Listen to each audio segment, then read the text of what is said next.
What up, everybody? Welcome to the IAG Thursday Thing. This thing we do every Thursday where we hang out, talk about whatever topics happen to come to mind.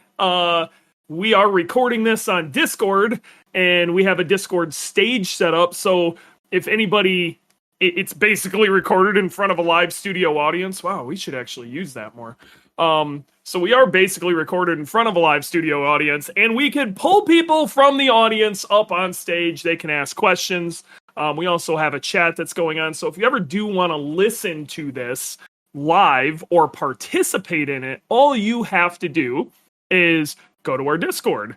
I'm going to try to start putting links. I actually realized I should probably be putting links in the description on Spotify. So I'll start doing that. Those of you who are listening after the fact, we love you too. We're going to be up on Apple Music here real soon, or Apple Podcasts, but we're currently up on Spotify and Google Podcasts, and I guess I can just share the RSS feed. I don't know. I gotta be real. I'm a little new to the whole podcast thing, but we're working with it. We're even working on music. I want to get a soundboard working. I got things I'm trying to make work here, but there's a lot of moving parts, and I actually do have a day job, contrary to popular belief.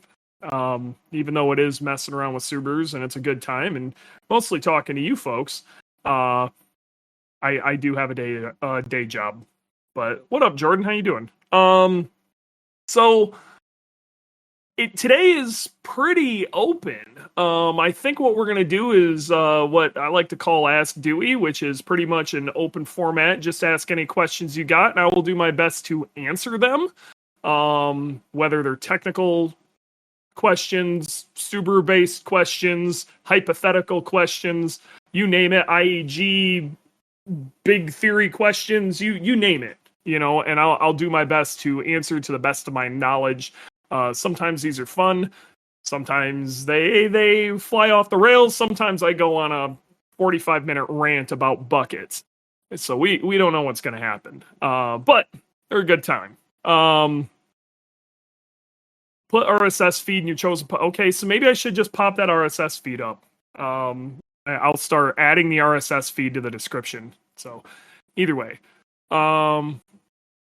So last week, Subaru at the Subi Fest Florida released the WRX TR, and it's basically the same thing that the Aussies are getting, except we don't get a wing.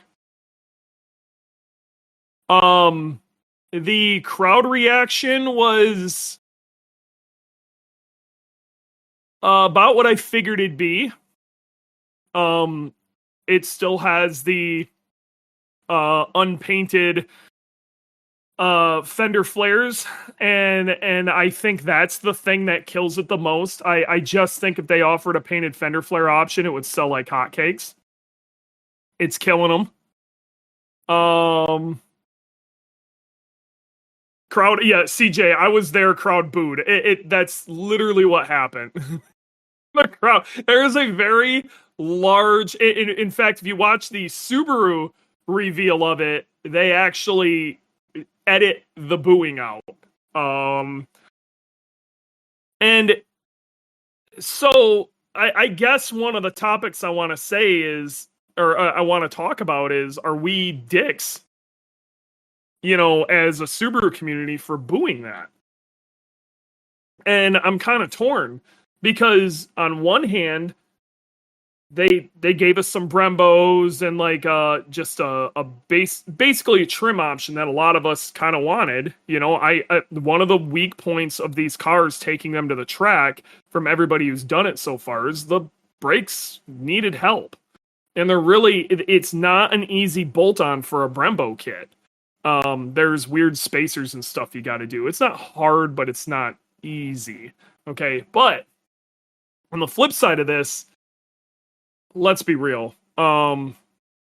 They kind of set themselves up for it, and I'm happy they put themselves in a position to where that could happen. But I don't think that was going to go any other way. We're all screaming what we want, and it wouldn't be hard to fix. And I can understand them not wanting to do an STI. Okay. And this is going to surprise some people, but I get it.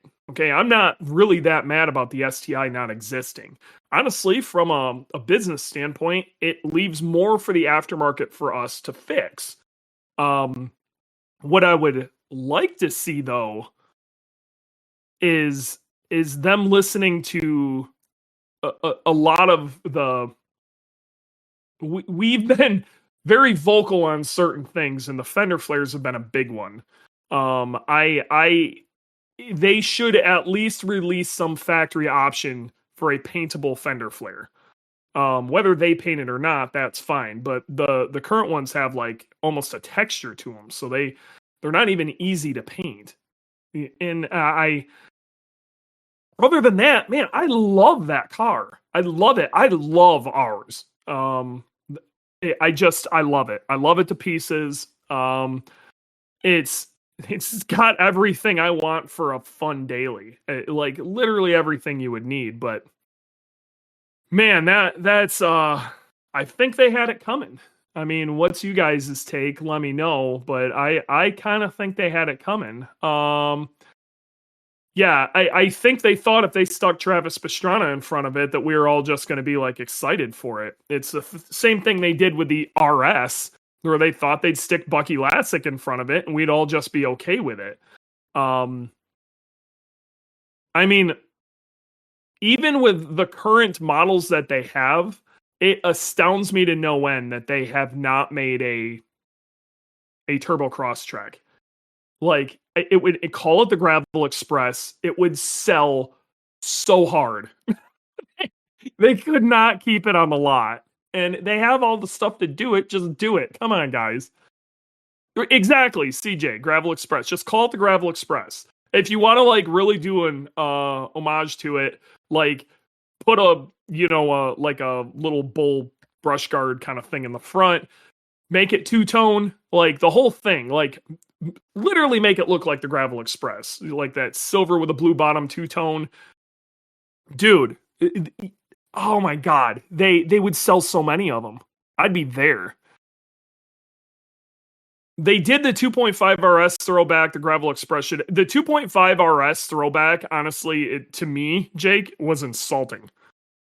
Trying to make a big deal out of what essentially is a sport package for the base model Impreza was, I don't know. It would outsell the Wilderness. The CVT ruined it. I agree. Literally just take the drivetrain out of the WRX, shove it in the Crosstrek, and people will buy the hell out of it. They will buy the hell out of it. I'd be there. I would put money down yesterday.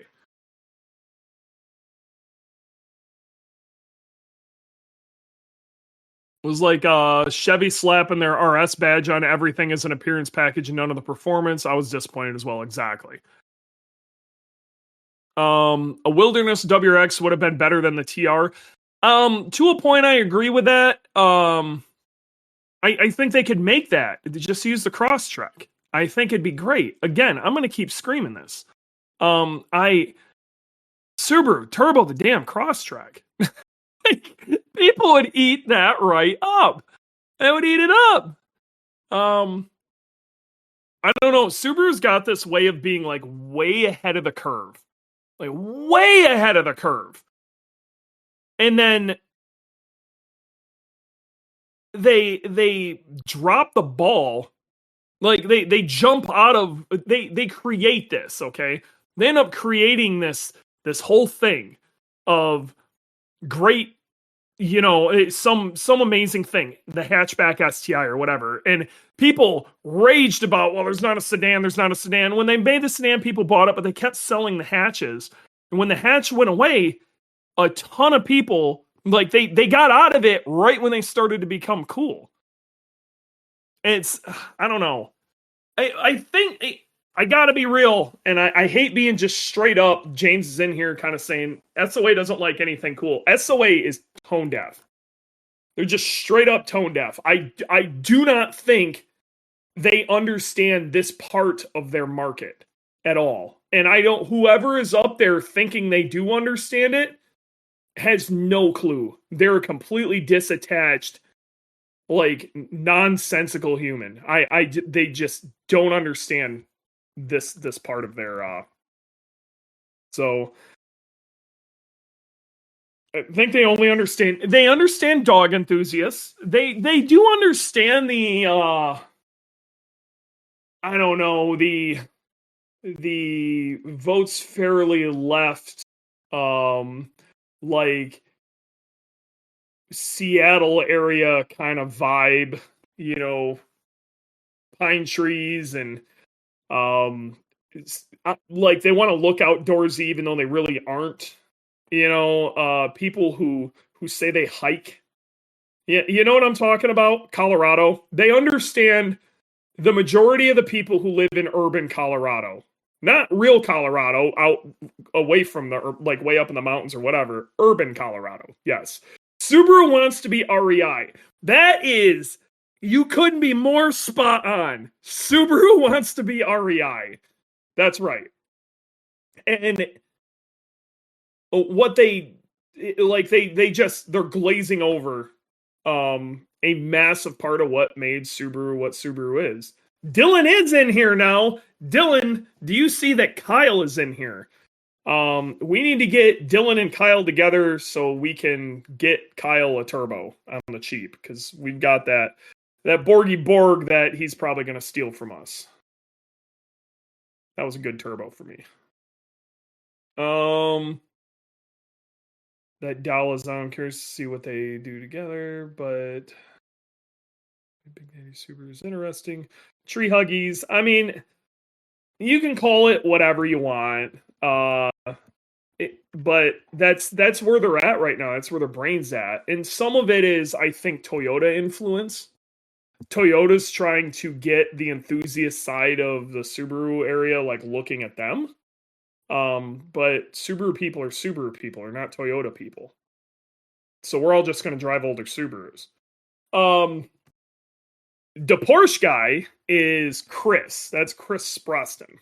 He is the front end guy at Six Star Motorsports. He posts all sorts of cool stuff in our IAG Insiders Facebook group. And Chris got a new car yesterday. Chris picked himself up a 23 WRX with all the goodies, including the active suspension. He did get the CVT, and a lot of people are going to go, why the hell would you do that?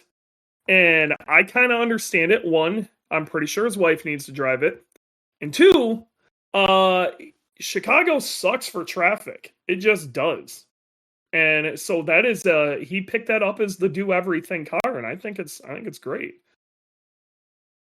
CVT owners are elite. I mean, it is what it is. They're executives smelling bug spray and IPA. No, but seriously, that car is pretty sick, Chris. Yeah, the way a CVT works, in theory, I mean, let's talk about the performance concepts of CVTs. In theory, if it were strong enough, okay, this is barring failures. This is talking only about basic design principles and how something works. In theory, a CVT should be the best transmission ever in discussion. Okay? In theory, Williams was designing one for Formula One after they told them they couldn't do active suspension anymore and all of that. So in the 90s, they were designing one and got told to stop. And it was looking really good. You have to think you have infinite gear ratios. It would be the ultimate off-road trans, the ultimate drag trans, the ultimate road course trans, because what you would be doing is keeping the engine at peak torque all the time. That's the concept of a CVT. If a CVT is doing proper CVT things and not pretending it's not, a CVT is sick. So it's a Subaru performance transmission. Yeah, it's a CVT. I don't think we've seen it implemented. And I gotta be real, CVTs aren't fun from a... They're not gonna make... When you think of banging down a back road, or you think of, you know, a fun car or enthusiast, you know, things that get your blood moving, smashing gears, high revs, noise, stuff like that. CVTs leave a lot to be desired, okay? If it's working as a CVT, not as a fake manual or a fake DCT, but as a CVT, it's going to basically keep it at 1 RPM, and that's going to be pretty lame sounding. Yeah. So, but unfortunately, that's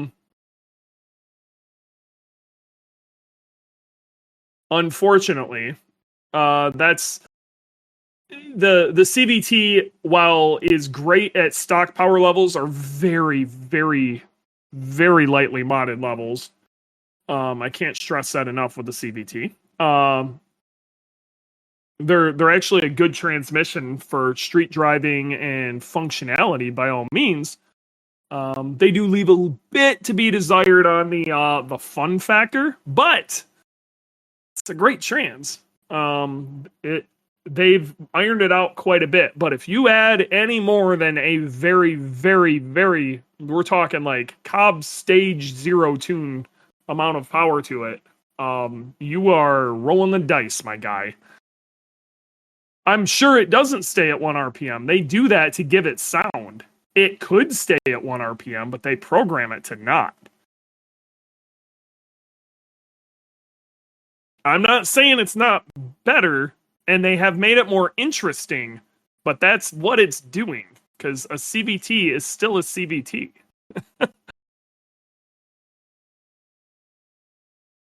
Could be worse. At least it's not the Nissan CVT. Well, yeah. You can make it stay at 1 if you want. Exactly. And actually, in theory, that should be the most performance-oriented mode, even though I'm sure they didn't make it that way. If you could get it to work, a CVT could absolutely be fantastic, though. Numbers-wise. It's not really gonna make your, gonna raise your heart rate, but I tell you what, you're gonna have a very... It's like one of those situations like electric vehicles are...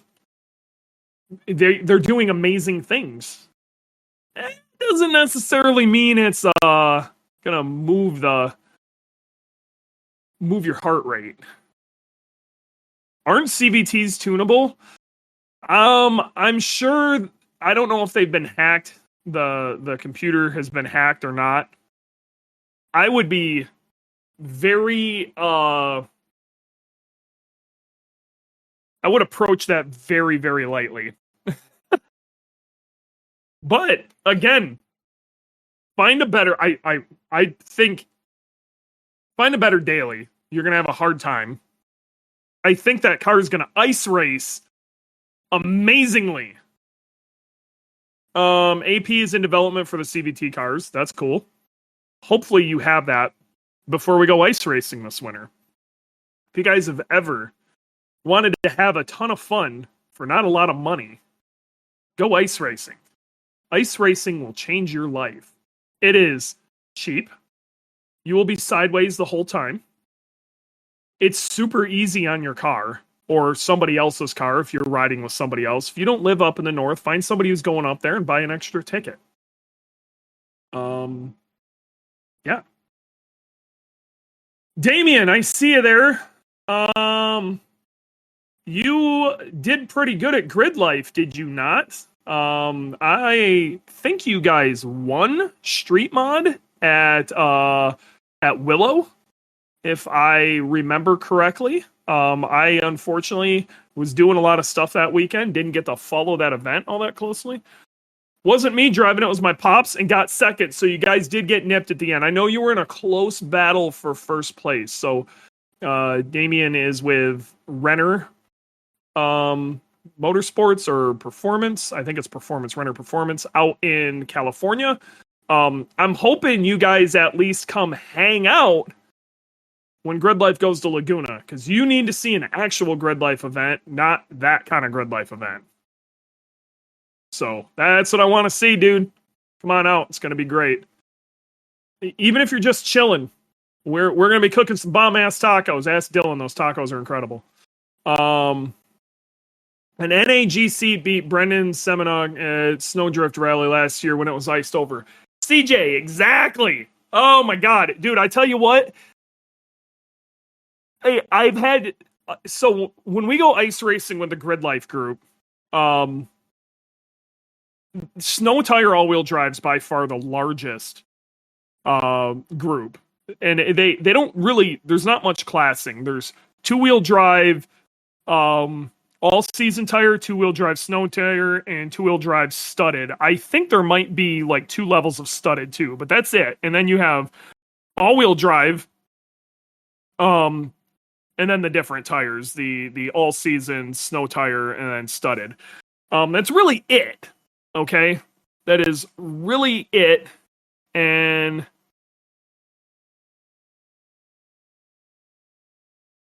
so, oh yeah, I forgot we should do that. We'll talk about that in a second, Jordan. But either way, you go out there, snow tire all-wheel drive is the biggest class. There's usually like 60 cars in it. The best I've done is third. And it's rough getting a third, let me tell you. I did that in one of my older GCs on a TD04. It was nothing fancy, but you don't need much.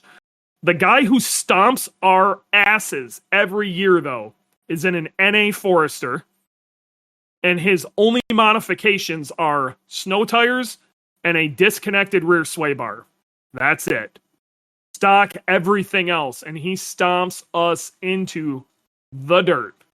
Highly recommend that you guys check that out if you can. If you have a Subaru, it is worth the trip up there, especially if you got snow tires.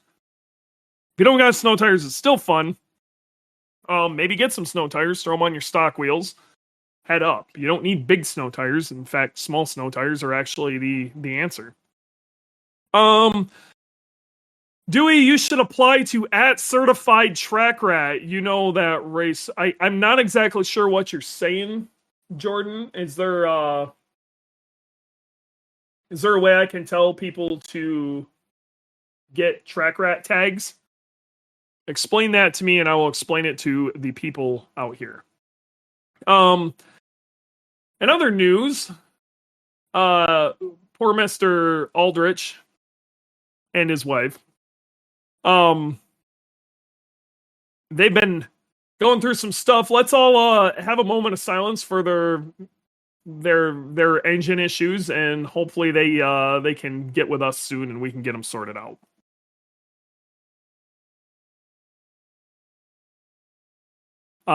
Jordan he's ripping. Yeah, I didn't say it, Jordan. You said it. Yep. F in the chat for their engine. It's pretty brutal. Let's see. Yeah, I really don't have a ton to talk about. I'm leaving on either Monday night or Tuesday morning early for California. We have to be there Thursday. I may or may not be live next week. Now, this doesn't mean that I won't hand this off to somebody. We've got a couple of different options for how we can run this. Or maybe I will record it at a different time. We'll see. But I have a feeling when this thing goes live, I will be just outside of LA or north of LA. And I have a feeling that's going to hamper my ability to record a proper podcast. So we will see. And then the next week I will be on my way back.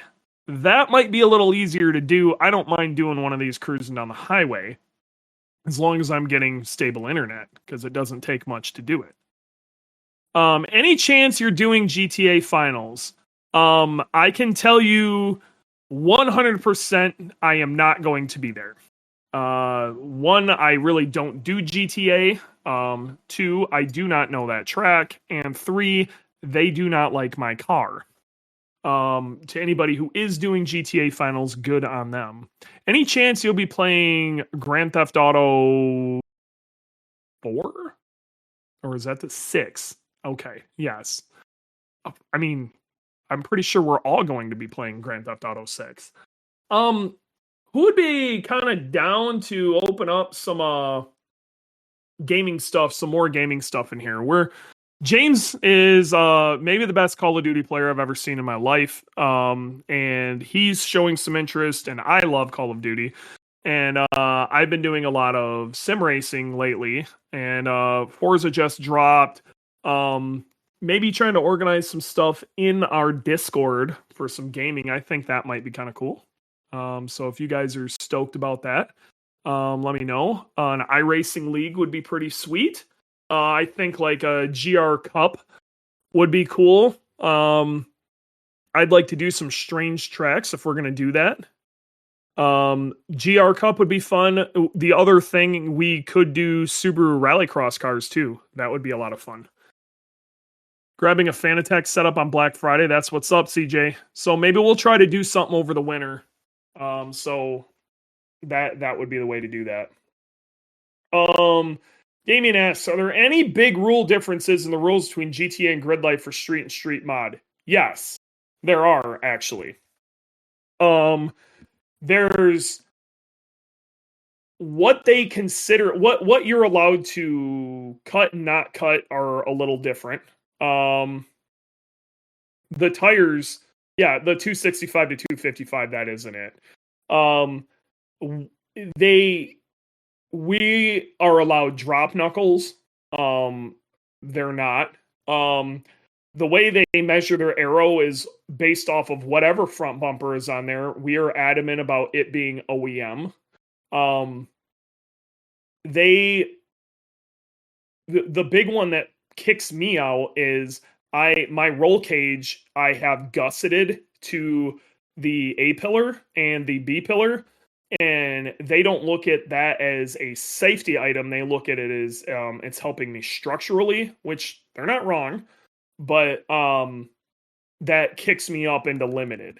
And I got to be real, I don't want to run against cars with sequentials and unlimited tire sizing, even though I could probably go toe to toe with most of them. So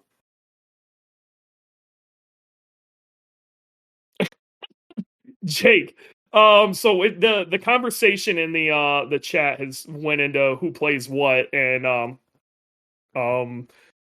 James plays a bunch of Starfield. He's played a lot of Starfield, and it is a black hole of time. But yeah, the differences, at least for a Subaru, are pretty drastic. They also got mad that for a while I tried to keep my radiator support up top to keep them happy, because I thought maybe I'd do Super Lap Battle or something like that someday, and they don't like that either. This recent revision we made, we changed that out just because it made life easier for mounting other stuff. And again, Gridlife, that's really not something we're worried about. The rules are they're a little looser, I guess, with Gridlife. And like another example that kind of bugs me is Cal Fortner. His car is 100% legal for street with his AMG GT. But they just determined that the car just doesn't belong in that class and kicked him into limited. So, I don't know. I have a feeling a lot of people are going to be playing the new Forza. I'm up in the air if I want to dig into that or not. It sounds like it's very controller based, which, you know, I could have a good time with doing controller stuff, and I might look into just because controller stuff can be entertaining. It's kind of a sit back, chill, play with a controller kind of game. And then I would you know, it's not gonna play well with my wheel, and where my wheel is, it isn't gonna play well. So I might. I don't know. I have Xbox Game Pass and it's on there, so I might try it out. James, do you plan on drag racing again, Dewey? You know what? I'm not against it. I gotta be real. It isn't like I was very talented at that. There's a lot that goes on to drag race in a you know, a whole drag race situation with really fast cars that people don't get. Okay, there's like you just the you know, the proper burnout, getting up to the line. I guess if you have a GTR, your life's easy, but for anything else, that's a real pain in the ass. You know, you got to make sure you got your diff correct and everything else. And then you gotta, like, if you've got like a staging brake, you got to play with that. Or if you got a bump box and all that stuff, you got to bring the thing up. That there's a lot to getting it right, and then how you let out of the clutch, and like there's just a ton to it. You know, it's not that like one's easier or harder than the other. It's just a different skill set, and I've leaned so hard into developing the other side of my skill set that I'm not sure I want to stop and go play with that. But someday I might really want to take Boogie on the drag strip just to see what it would do. I'm pretty sure it'd be fairly easy to roll out and get some lower 10s out of it. And if I got everything together, I think a high 9 is very possible. But yeah, I'd like to play with it again. But I don't think I'm gonna do it in any serious fashion. What I'd really like to do is I'd like to help our drag team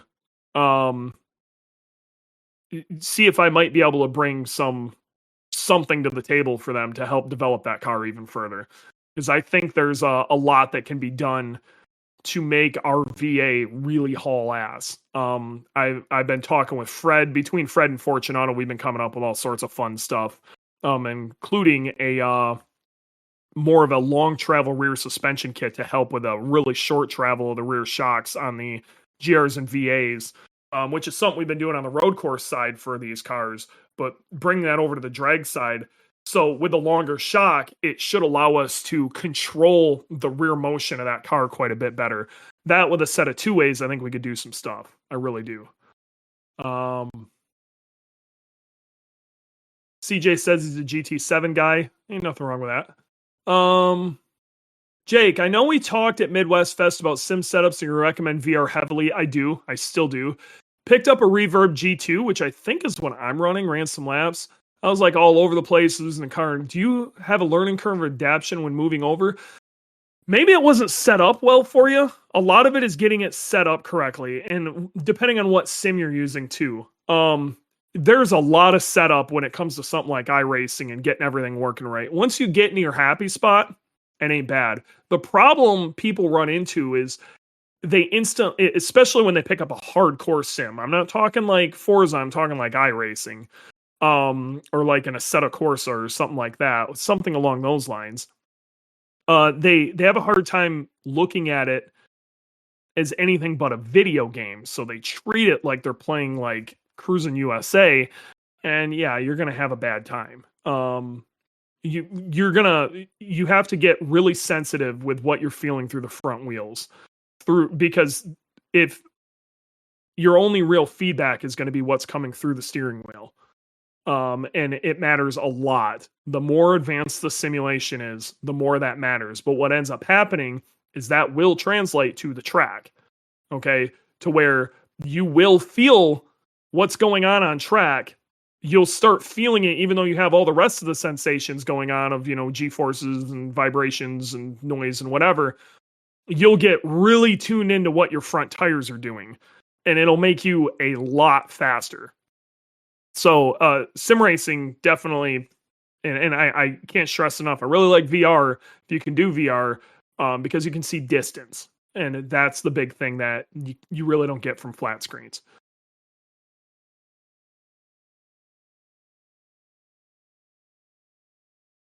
Josh Aldridge, is it like track racing version or like that garbage Horizon? It's I think you're talking about the new Forza. The new Forza is very track oriented. Um, as the name says, I have a BRZ TS. I adore the thing, but wouldn't mind a bit more speed. Is it worth cocking about with turbo setups, or should I jump to the BRZ's big brother, the A90 Supra? Well, let's talk about this. This is actually a really good topic. First off, you want more speed, but you want more speed for what? It really depends on what you do with a car. I have a 13 BRZ, FA20, a bunch of, it's basically a bunch of NA modifications and a lot of suspension and tires. Okay, that car's a riot on track, and you learn a ton more from driving a slow car fast than a fast car slow. Don't get me wrong, an A90 Supra is definitely a more capable car as far as lap times, but I believe their ceiling is about the same. You just have to modify the BRZ quite a bit more. In fact, I'd even go as far as to say the BRZ ceiling is higher if you're willing to go a little bit more extreme. I think some of that is if you're willing to go hard with the BRZ, you can. The Supra has some advantages built in, but for the most part, they're both strut suspension front, multi-link rear. Front engine, rear wheel drive, both are pretty aerodynamic. The BRZ is a ton lighter, and there is a bigger aftermarket for the BRZ. So it really depends on what you want out of it, my guy. If what you're doing is roll racing out on the highway, if what you're doing is drag racing, stuff like that, if you're just daily driving it, yeah, turbo would be great. It's going to add a ton to it. If what you're doing is ripping around on track, maybe lean on some suspension mods and work on that driver setup. You'd really be surprised what a FA24 would do for your car too. It's night and day. So yeah, it really depends on what you use the car for. I mean, we all know Jackie's car is ridiculous. Kyle will be the first one to tell you that A90 is ridiculous. Kyle's ran right at the front of Street Mod this entire year, but Kyle will be the first one to tell you it's also gave him a bit of headaches this year too. And he was having his own issues at Heartland running around trying to find meth. There's issues with it. So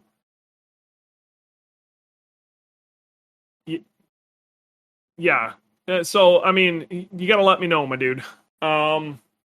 And I'm going to need more info than that to go from. 4-link solid axle easy. James, there you go. We'll find the speed. Dan,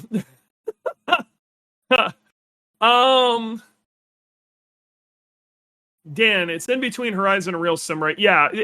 So the new Forza, a lot of people would call it a Simcade. All right. Jordan. All right. What I was trying to say is you should add at certified track rat role to people that are always on the track. That's fair. Here. Okay, so that's just a roll. Boom, certified track rat. That's pretty cool. Here, I know you're a certified track rat. Rolls, certified track rat. Jake, definitely a certified track rat. Okay, this is kind of cool. Your picture is literally track ratty.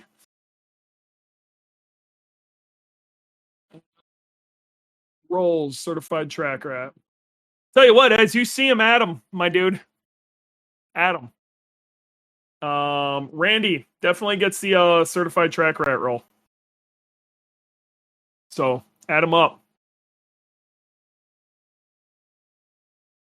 That's cool. So a bunch of you guys just got certified track rat rolls. So Dan, I run 97 millimeter rear stroke on a 200 millimeter shock body in the rear of Gen 2 BRZ. As far as I know, it's the longest I could go in the rear of this car. Devin and I played with it quite a bit. Yes, there are options for that. We're kind of taking that same approach with what we want to do with a drag car. Um, what is going on? Oh, there.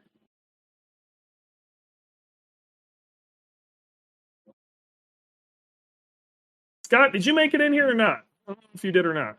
I don't think so.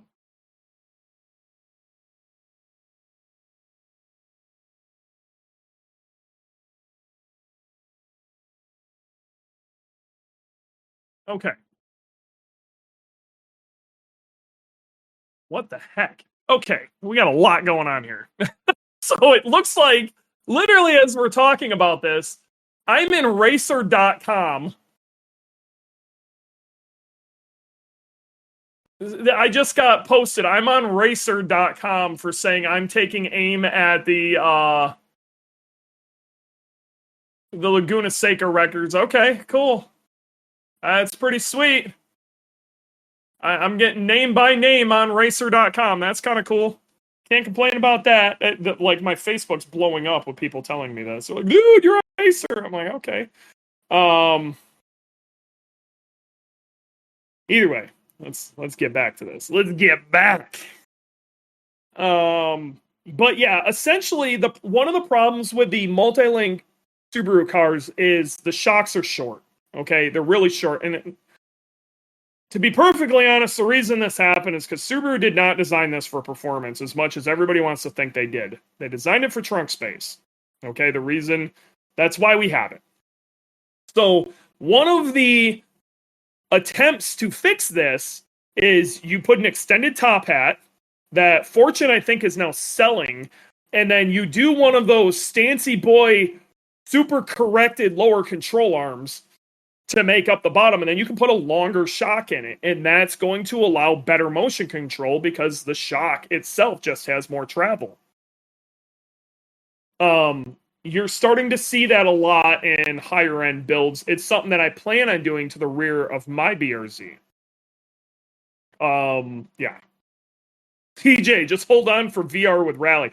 Dude, VR with Rally will make you sick, and it's a riot.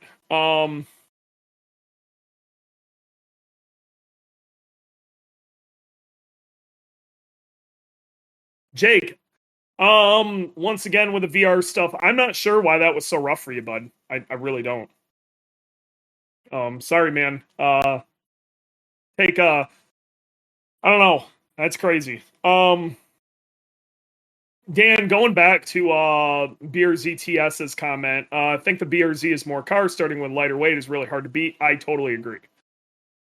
And the chassis of a BRZ is just phenomenal. It's absolutely phenomenal.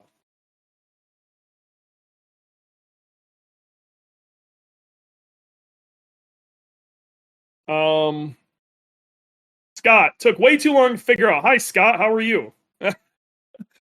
Scott gets a certified track rat right out of the gate. Scott's as certified track rat as it gets. All right. So Scott's definitely one of my Scott's a OG in the Gridlife community. Happy to see him in here. He never accepted the Oh, yeah, terms of, yeah, you gotta accept terms of service, man. We ain't just letting anybody into anything.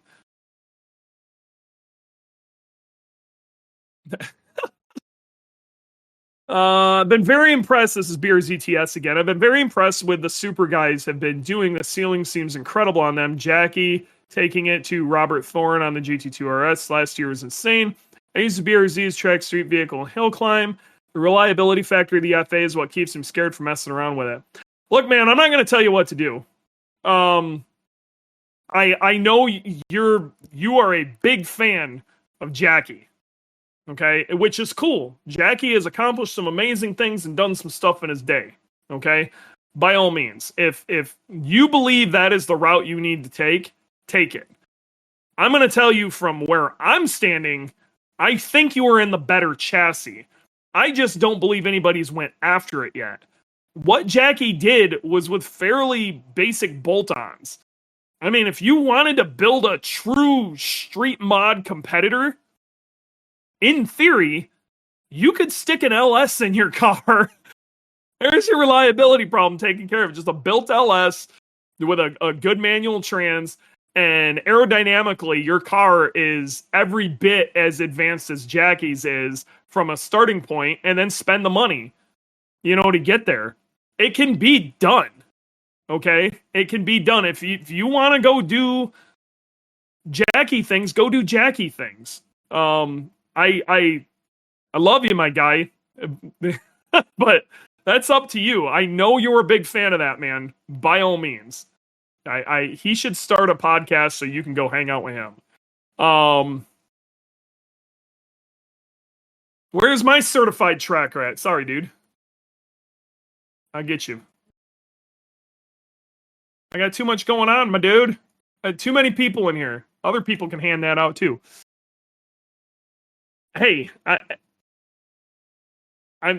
Jackie's still doing his thing. That's all on Jackie. Okay, that isn't.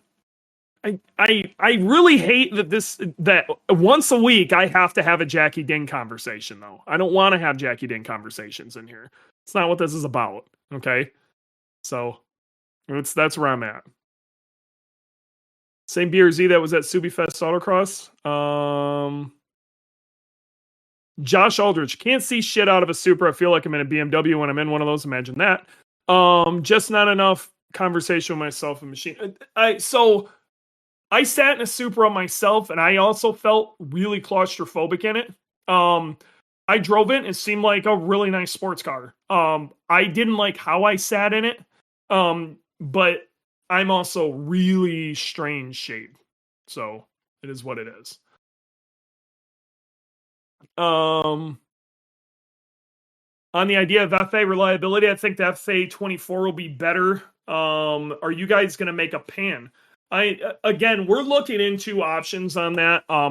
We're trying to get through our 24 DIT situation first, and then I think the idea is we're going to take a very serious look at that. There are things that are being done in GR Cup that I think they're going to figure out the pan situation before we even get there, though. Which, what a lot of people are finding is an AccuSump and basically a 1 quart overfill takes care of a lot of those right-hand turn problems, and everything else just works out. But you don't have to. Those engines are pretty solid. My FA is fine. I beat the shit out of it, but I run 530 oil minimum. Okay, on track I usually run a 540, and I put good oil in it. I'm usually running 300V when I'm on track. I'm running ethanol. I've got a very good tune, and I use proper parts. And I loan my car to people for them to beat up on. Like at a typical Gridlife event, at Heartland, it was running 3 of the HPDE sessions for a full day. Like, not 3 sessions, like literally it was novice, intermediate, and advanced. It was out there. So it was just getting hot lapped. They're not unreliable. It's how people approach them is unreliable. One of the problems with the BRZ and its community, and I mean, you guys can come at me all you want with this, is a lot of people who are not Subaru people got into those cars. A lot of it was like companies that did Hondas and S chassis, Nissan S chassis, were taking that approach with these cars and getting miserable results. They're not used to, with a Honda, if Honda says run this, you do that, and then the engine lasts forever. We have to look at everything Subaru tells us skeptically. So we approach stuff drastically different in this community, and I don't think they were prepared for that. And then they got a really bad rap for being unreliable. They're not unreliable. They're not. I'm sorry. They just aren't. I only use Jackie as reference because he's basically the super guy. You know who's a better super guy, in my opinion? Have a conversation with Kyle. Kyle is a great dude. True competitor. Awesome guy. Talk to Kyle. He's in this chat. Hit him up. Kyle's great. Kyle is a much better example of a modern super guy and what works and what doesn't. And his car is blisteringly fast and only going to get quicker. Great dude. And he works with Jackie also. Dylan, you're a punk. We're the same length, so it makes sense. Oh, Josh talking about how he fits in a Supra. It's like a C5 Corvette that was built at the same level with some level of quality. Yeah, I fit in a C5 Corvette a little better. I really like C6 beds. I love C6 beds. I love the BRZ though. If it had just a bit more, I wouldn't even consider something else. Dude, get an FA24. I can't stress it enough. Drop an FA24 in it, drops right in. You're going to pick up like 35 to 40 horsepower to the wheels NA after it's tuned, and it'll change your life. It's so good.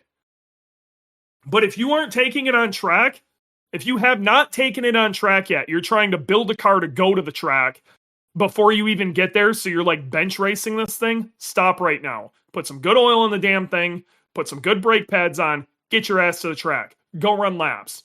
Because when you're running down vets, because they can't make corners like you can, and you're beating up on cars 5 times the price with 3 times the horsepower, you'll understand the appeal of a BRZ. They're fantastic. The chassis are incredible. They just don't accelerate for shit. Because the only thing that car doesn't do good is accelerate. It does everything else flawlessly.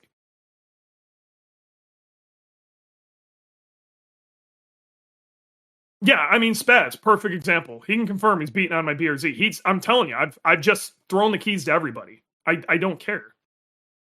No, it's not great for hours on the street, but man, on track, good luck finding something better. And that's a perfect thing to talk about. Let's go into that. Dan, I saw a lot of K-Series blow up this year. I am done hearing that the K-Series is the pinnacle of reliability for track use. It's not. I mean, I hate bringing this up because it sucked for him. Oh my God, did it suck. But Eric Catil ate 2 of them at Mid-Ohio within hours of each other. 2 of those engines, okay? Ks are good engines. They're phenomenal engines. I'll even go as far as to say maybe even God's gift of 4-cylinder. But they have their issues too, and they're not bulletproof. Okay? And these people are like, you can make 600 horsepower reliably on a K. No, you fucking can't. You just can't. It's a time bomb. It is an absolute time bomb. So they're good engines, and man, what makes them awesome is you can pick them up for stupid cheap. But to put one in a BRZ, it's still gonna cost you 10 grand plus the engine, which is like $1,600 still, and they're going up. Okay, so you're at 12. You're at 12 grand to get that engine in there. But when it does pop, it's going to be easy to work on, and they're cheap to replace. I'll be the first one to tell you that. Fez is going to surprise a lot of these guys in Club TR next year. Fez runs a new FRS. I finally had a conversation with Fez and basically told him to shit or get off the pot. It's time to commit. He still has AC in the car. Like, if he seriously throws in, it's the way to go. If he throws in, it's the way to go. And I think he's gonna really surprise Club TR next year. Because he makes more wheel horsepower than the Ks. That's not even an argument. He does. He just needs to get his weight down to where they're at. That's all it is. C8's chub me up every time. I mean, C8's pretty hot. How hard is it to drop the 24 into a pre-2017 car? I've read there's a huge difference between those and engine management. Long story short, not very. Some small stuff you got to swap out. Not very bad, especially if you have both engines. You got everything you need. Have a conversation with Jeremy Bailey. He's been doing a lot of research on doing this lately. Or hit me up. I can make a 3-way chat on Facebook. Long story short, a couple of sensors you got to swap out. You need to tune. It ain't hard at all. It drops right in. I've heard C8s have overheating issues on track. I've heard the same thing. We'll see. I really want to drive a Z06, one of the new ones. If I had to sell the Evo today, I'd be shopping for a first-gen BRZ to drop off at RS Motors for a 2.5 block tomorrow. Now, how RS Motors is doing these is they're putting 2.4-liter blocks under 2-liter heads. I think you're getting half of the improvement that you would from that, as opposed to, because they made some massive improvements on the heads. And I'm interested to see how long those last. This is nothing against what Ronnie's doing up there. And I know a lot of guys have been beating the snot out of those things.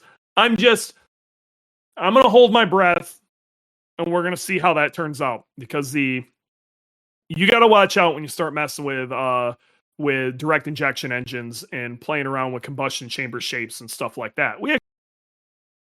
Was it last week? Last week, we had a pretty good conversation about that. Dan, Catil, heartbreaking. Fez is going to Laguna.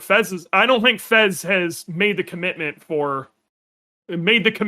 to pull the weight out he said he would yet, though. That's going to be off season for him.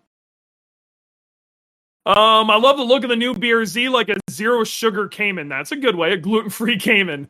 Yeah, it does look like a skinny Cayman. And they call them baby Caymans for a reason. They handle like a Cayman. They're great. Fez is going to be goated if he commits. Fez is going to go to the top. And I can't wait. All next year, as he's winning shit, I am going to be right there screaming, that's a Subaru. Even though it's a Toyota. Still got a Subaru engine, Subaru built it. Screaming. Yep, Fez is a great dude. Mega nice guy. One of the best. Dewey's offering free three-ways? I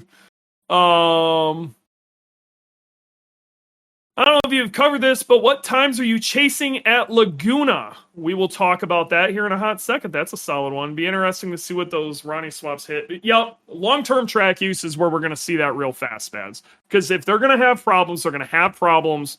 Those 2.4-liter swaps with 2-liter heads are going to have problems on track when the heat starts going way up. So, what times am I chasing on Laguna? Well, they're talking me up like I'm going to be running some, like I'm going after the 27.6 record set by Randy Popes in a McLaren Senna. The reality of it is, I don't see me getting anywhere close to that. What I do see, though, realistically, is running really low, like 130s. I'd like to see like a 31, somewhere in there. The beauty of it is we're not thinking about the season this time. So we can kind of lean on her if we need to, which is kind of exciting. I hope we don't break, because it is still it's a festival format, but man, I want to lay a time down. I really want to lay a time down. That's exciting. I don't know how I got stuffed into that, but super unlimited. Any car driver, Christian. Man, there's a lot of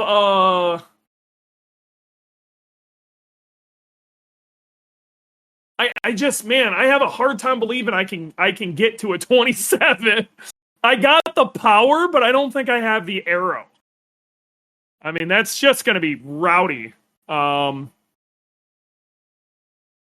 Being interested to see what some of those Ronnie swaps say. Okay, I'd like to do a 137, which is reasonable for my research, if that gives you a benchmark. Exactly. I really think like a 30 flat, 31 would be like astounding. I'd be super stoked about that. Okay. But again, understand that I have very basic aero on Boogie. And I'm rowing my own gears. So, I mean, Dan, I'm kind of with you on this. I don't need to win this. But the record would be sick. So, yeah, I have some fairly limited aero. And I'm on a 255 width street tire. Now, my plan is to still set a record that's so stupid that this is almost Subaru on Subaru violence. But the violence talking has been coming from the Subaru community for years, that we couldn't go out to the West Coast and run anywhere, run competitive times. We're about to find out. I'm planning on setting a record so stupid that another street tire Subaru isn't. I want to knock it out of the park so hard that they're chasing it for another freaking decade. Another decade. So I want to go really low 130s. But I don't know. A lot of it's going to be how fast can I get out of some of these slower corners? And I was running into issues with just hitting gears, leaving corners at Heartland. And the last corner is going to be really rough. And I think that's going to be, like, a lot of the time is going to come from how fast can I get out of that last corner. I have been beating the shit out of the sim. And I know how to run that time. It's just, can I run that time? Can I rev limit by gear? I absolutely can.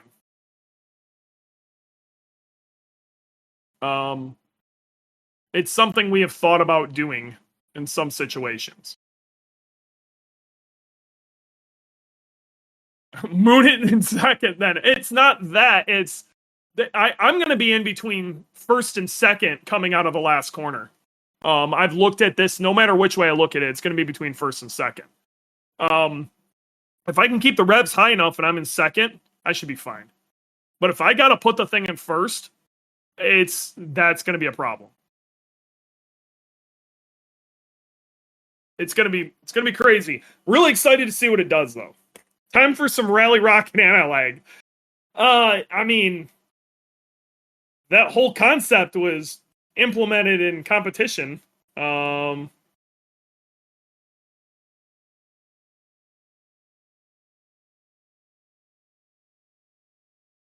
Yeah, that whole concept was implemented in competition. By Subaru. So that was on one of the Subaru WRC cars. And, I mean, it's technically street mod legal. I don't know how much I'd have to bring in Robert Thorne to help me build that. I'd be sick. I don't know if, how stoked, Garrett would be if I'm just chewing up their turbos, but I mean, boy, it would be nuts leaving that corner.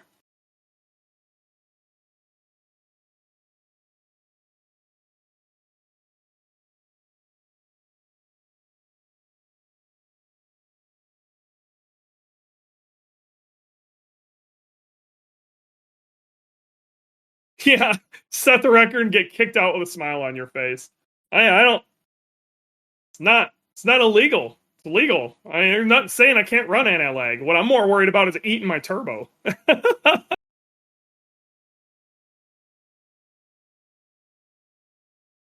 Who else is in the race to go sub 38? Gingerman, how confident are you that you will be first? I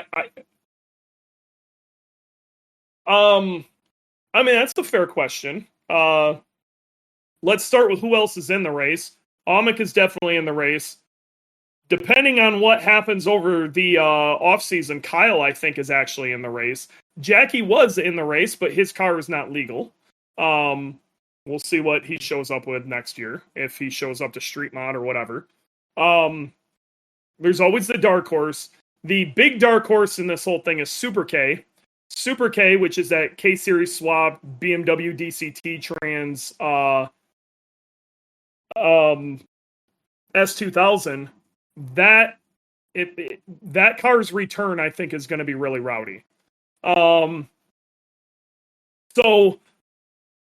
if that could be the car that, if I can't pull it off at the Midwest Rev Up, I could see that being the car that shows up and spoils the party.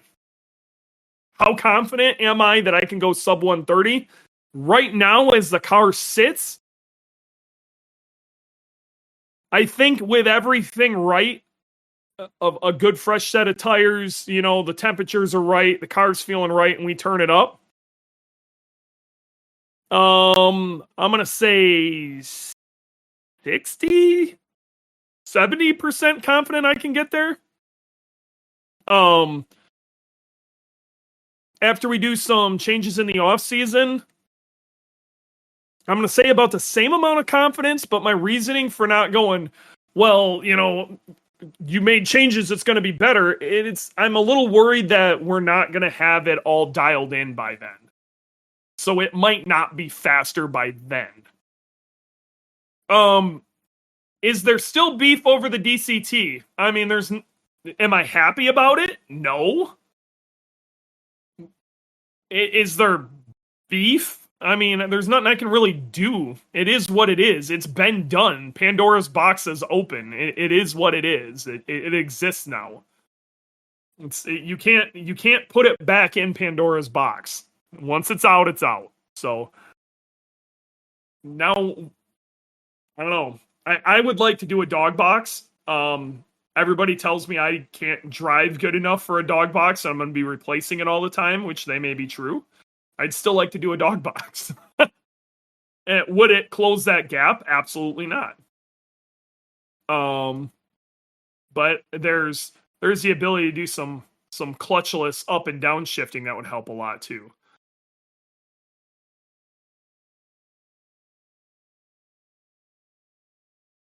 Yep. So that's kind of where we're at with that. I had a feeling this was just going to be a rant. Anybody want to come on and ask a question? That exists. All you got to do is either say you want to get brought on, or you can raise your hand. You want to chat about something, you want to bitch at me. You have the raise your hand option, and I can pull you on. That's one of the cool things about this Discord is we can do that, which I think is pretty awesome. But as far as I wish Subaru would release something Subaru shaped as far as a DCT goes. I would shove it in Boogie immediately. It'd be amazing. But that ain't happening anytime soon. But the downside to that is then we have to develop it to work. And I tell you what, we thought the world was going to end with that DCT in the S2K, and they had so many problems with it. And even when it did work, it wasn't the silver bullet we thought it was going to be. What makes that car fast is the driver and the development. The trans is just a part of it. It isn't fast because of that. Jake, I think they're too all in on CVTs. They are basically all in on the CVT. The reason they're all in on the CVT is they can use that in their other models, and for them to say we're going to build a DCT means they're going to be building another trans, and they really don't have room. Subaru has always been, really low drag, really low overhead, and being able to mix and match a lot of stuff. And really the only options they want to have are a manual and an automatic. The only oddball in the entire lineup is the BRZ. So, and you're right, Dan, a CVT done right could be theoretically faster than any DCT, but I've yet to see a CVT hold any serious amount of power.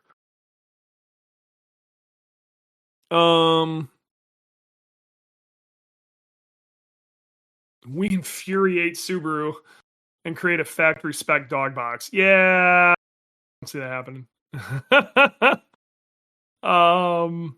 I think the argument could be because they argued that it's an OEM trans for another car. Is in theory, ProDrive is selling those GCs with a sequential. And in theory, That is the OEM trans for that car. That is the argument. If we really wanted to be shitty, I could probably get away with that. And that's just an X-shift gearbox. That's nothing fancy. I get the argument of the whole, it's a factory car, can run DCT in the class, it's legal, but it's tough on those who don't have the option and can't run a sequential. Then their counter argument to that is always going to be, well, you should have picked a different car. And that's unfortunately, this game is building the perfect mousetrap, and their mousetrap fits a DCT, and our mousetrap does not. So Subaru's too tiny, better shot of Toyota doing it, not happening.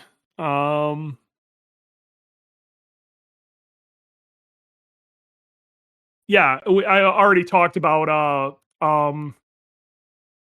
Formula One messing around with CVTs. Williams was actually the team that did that. And it was banned before they even got to use it. They had a functioning prototypes and were messing around with it. And they're like, nope, that's too good.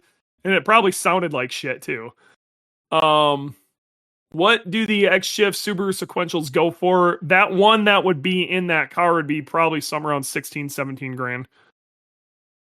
It's not their job to cater to whatever everybody else. Dewey's GC8 shouldn't be where it is. He made it that way around the rules set. Exactly. Like and to be perfectly honest, if I was building the perfect car for that class, it wouldn't be a Subaru. But I love Subarus. And it is not the perfect car for the class, but I love using it for what it is. It's very competitive within the class. But the argument can be made that a Corvette, if you can fit it in the class, is the right answer for every class. Random, but with all the cars and video game talk, who's seen the new Gran Turismo movie and enjoyed it? That's a good question. I actually didn't mind it, but you have to go in understanding that if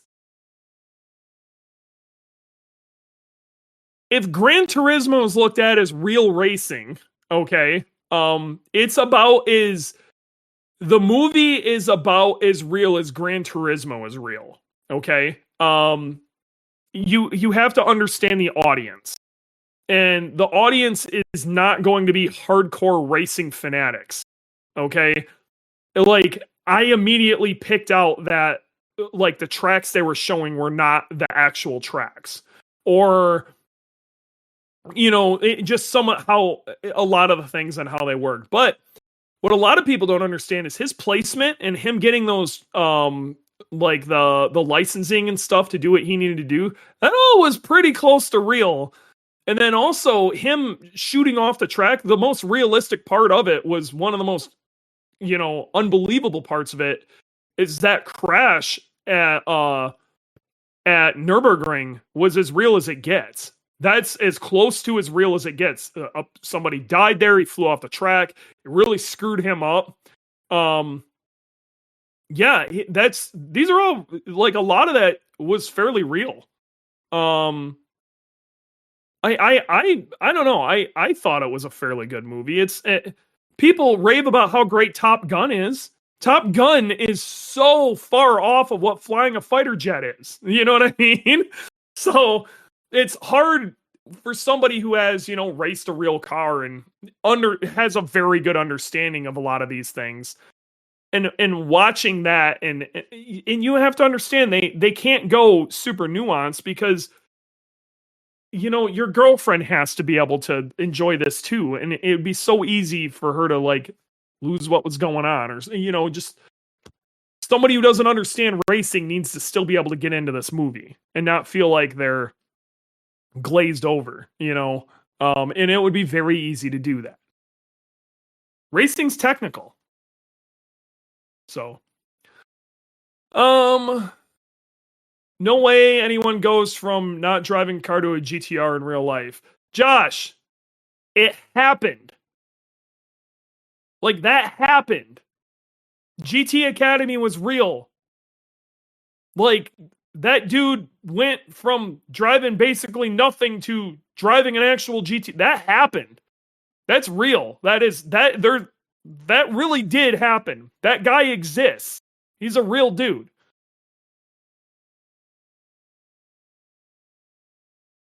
I don't know if they went straight into full blast GTRs, but they were moving.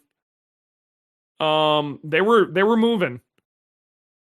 So, be honest, Jimmy Broadbent is doing really well and never. Yes, Jimmers is a perfect example. I love Jimmy. Okay, Jimmy Broadbent's great. Don't shit on Top. I love Top Gun, but you just have to understand it's entertainment.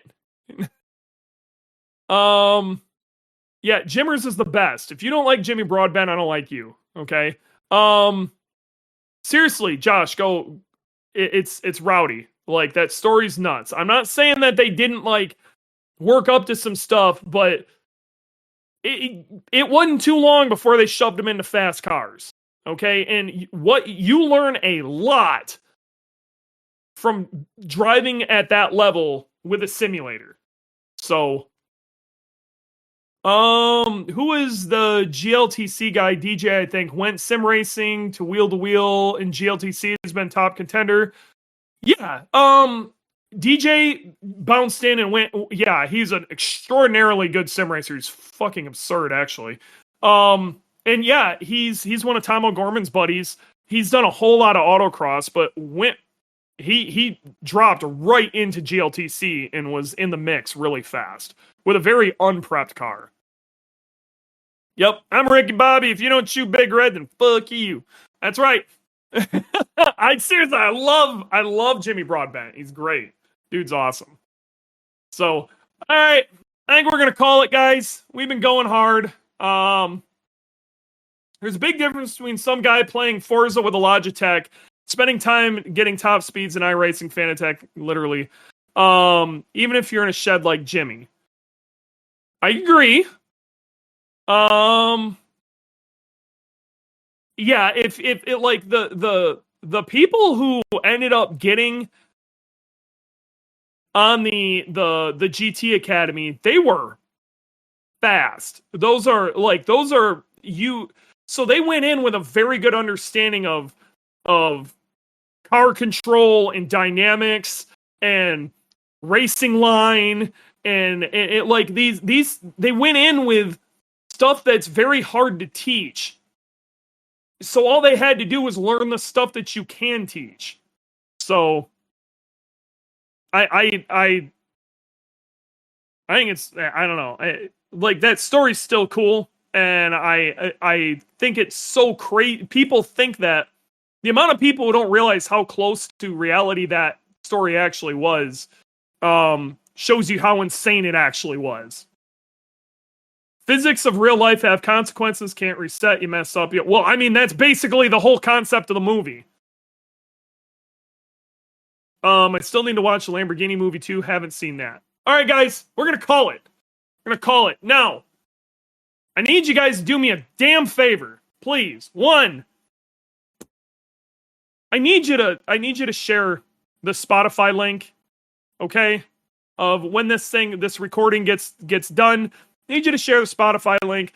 I need to get this stuff out there, okay? I'm going to pop the RSS feed somewhere. I'm not sure where I'm going to put that, but share the RSS feed, whatever you got to do. I need more people to listen to the recording of this. I want to make sure the numbers are starting to make sense. They are going up. People are using it, and that's fantastic. But since I'm not using Facebook like I used to, I don't have quite the same social footprint, outside of that.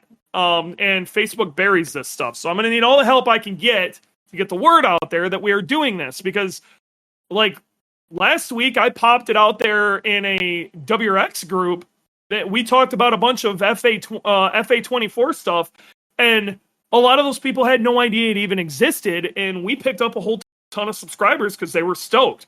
I don't know how they're going to feel about this week, because we didn't talk about too much WRX stuff other than being angry at them for not painting some fender flares. But, I think we had a good time. And that's what matters. It's about hanging out with the homies. That's what's up, folks. I'm gonna see you next week, okay? Hopefully in one way or another we'll figure it out. Wish me luck on that trip out there, because I think I'm gonna need it. Man, I didn't even talk about some of the other stuff. Real quick, let's do some quick IAG chat. We have new maintenance kits up and oil change kits up. Oil change kits! If you need an oil change kit, we got them up now for basically every vehicle. Trying to think if there's anything else I wanted to talk about. That's about it. This is what happens when you got the, when you do Dewey rants. I just rant. A lot of ranting. That's all these are. Get IAG to make FA24 performance parts already. We have FA24 performance parts? Are you talking about the WRX or the BRZ? If you're talking about the WRX, they exist. To a point. We have that block. We're working on it. We're working on it. Hang on. We're working on it. Chill. We're working on it. Chill. Non-DIT, please. Okay, FA24 BRZ stuff. We're working on it. We have one. We just need to do something with it. I'm excited to see what we can do with it. Either way, that's what you get. It's been real. It's been fun. It's been real fun. See you next week.